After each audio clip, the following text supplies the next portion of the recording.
الحمدللہ وکفا وسلام علی عبادہ الذین اصطفى اما بعد فاعوذ باللہ من الشیطان الرجیم بسم اللہ الرحمن الرحیم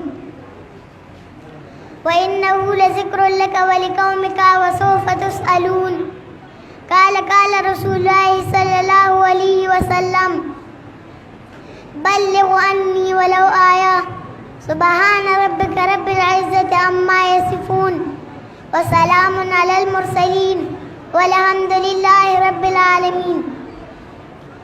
فاش گویم آنچه در دل مزمرست فاش گویم آنچه در دل مزمرست ای کتاب نیست چیز دیگر است چو بجا در رفت جا دیگر شود چو بجا در رفت جا دیگر شود جان شوری گر شد جا دیگر شود.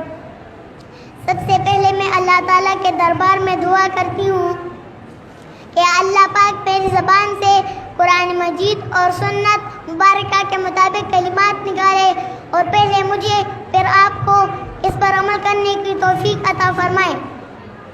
جب سے اللہ رب العزت نے دنیا پیدا کی ہے اللہ رب العزت نے مخلوقات کے ساتھ ساتھ انسانوں کو پیدا کیا ہے. اللہ رب العزت نے انسانوں کو بے شمار نعمتوں سے نوازا ہے.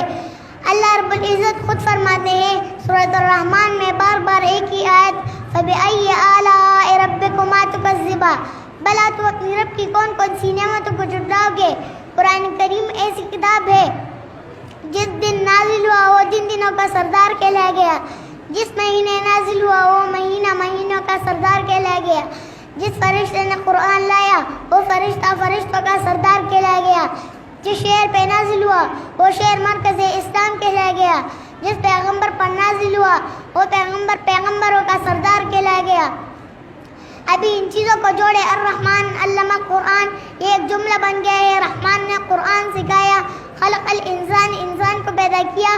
علمہ البیان یہ 3 ویلیوز ہے جو 4 آیتوں میں آئے ہیں. آپ نے میتھمیٹکس میں پڑھا ہوگا ریشیو پریپورشن کا قاعدہ 3 ویلیوز دے دی گئی ہیں. اب چوتھی تلاش کرو. یہ چوتھی ویلیو کیا ہے؟ دیکھو اگر تمہیں کوئی قوت بیان اللہ نے دی ہے تو اسے قرآن بیان کرنے میں صرف کرو. جیسے ہم کہتے ہیں توپ سے مکہ نہیں مار جاتی تو توپ جتنی بڑی ہے مکہ تو نہیں مار جاتی. تمہیں تو قوت بیان اللہ نے دی ہے. اسے پیسے کمانے کے لیے استعمال مت کرو. اسے قرآن بیان کرنے میں استعمال کرو. جو نتیجہ ایک حدیث میں آیا ہے اس میں ایک عجیب نطفہ الرحمن علم القرآن خلق الانسان علمہ البیان ان عثمان ابن عفان وہ حکایت سے جلا رہا ہے. بخاری شریف کی روایت ہے خیرکم من تعلم القرآن وعلمہ تم میں سے بہتر ہو جو قرآن سیکھے اور سکھائے پڑھے اور پڑھائے سمجھے اور سمجھائے. یہ بہترین ہے اس کو بہتر نہ کہے یہ خیر کے بعد من آ جائے گا. کاش حدیث نقش ہو جائے نوجوانوں کے دلوں میں جو آیات میں نے آپ کے سامنے خطبے پڑھی تھی. اللہ رب العزت اس آیت کریمہ میں فرماتے ہیں کہ کون سے مراد امت.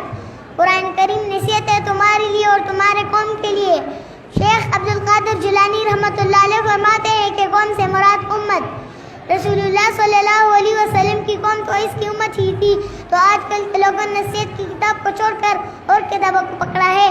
یاد رکھو قیامت کے دن اللہ اس نصیحت کی کتاب کے بارے میں پوچھے گا جو حدیث شریف میں نے آپ کے سامنے پڑھی تھی بلغ عنی ولو آیا پہنچاؤ آگے کہ ایک آیت کیوں نہ ہو.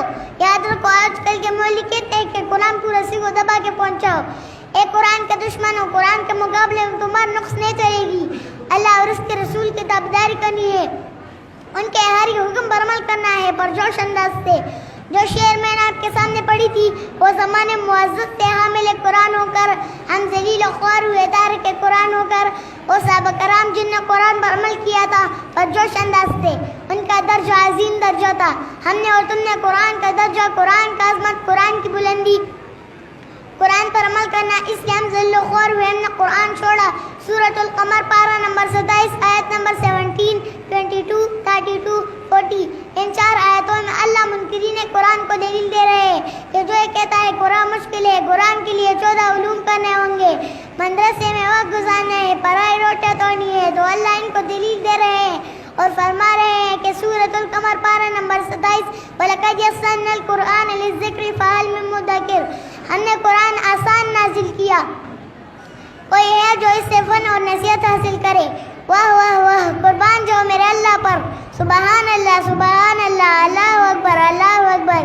میری عمر کیا ہوگی؟ بس 6 سال، اور دیکھیں میں آپ کے سامنے قرآن سے بیان کر رہی ہوں. مجھ پر قرآن مجید کی علماء کی محنت ہے اور نبی کریم صلی اللہ علیہ وسلم کی وارثوں کی مجھ پر محنت ہے. میں آپ کے سامنے قرآن سے بیان کر رہی ہوں. ایسا بیان کوئی مولوی بھی نہیں کر سکتا. بس 1 گھنٹہ قرآن کو بیٹھنا تھا اور مجھ جیسے کم علم شخص آپ کے سامنے بیان کر رہا ہے. اے قرآن کے طالب علموں، اے محفل قرآن والوں، مجلس قرآن والوں، میں آپ کو دعوت دینا چاہتی ہوں کہ قرآن کو منور کرو، سیکھو اس کو، سکھاؤ اس کو، پڑھو اس کو، پڑھاؤ اس کو. دیکھو قرآن بالکل آسان ہے، بچہ بوڑھا سب قرآن سیکھ سکتے ہیں.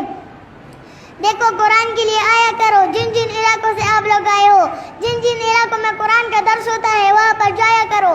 میں اپنا بیان ایک شعر کے ساتھ ختم کرنا چاہتی ہوں. نہ دنیا سے نہ دولت سے نہ گھر آباد کرنے سے، نہ دنیا سے نہ دولت سے نہ گھر آباد کرنے سے، تسلی دل کو ملتی ہے خدا کو یاد کرنے سے. یا اللہ ہمارے استاذان حضرت شیخ القرآن حضرت مولانا خلیل الرحمن اور حضرت مولانا طارق علی خان کی عمر اور علم میں برکت ڈال، اور ان کا کاروان تر قیامت تک جاری رہے. وآخر دعوانا الحمد للہ.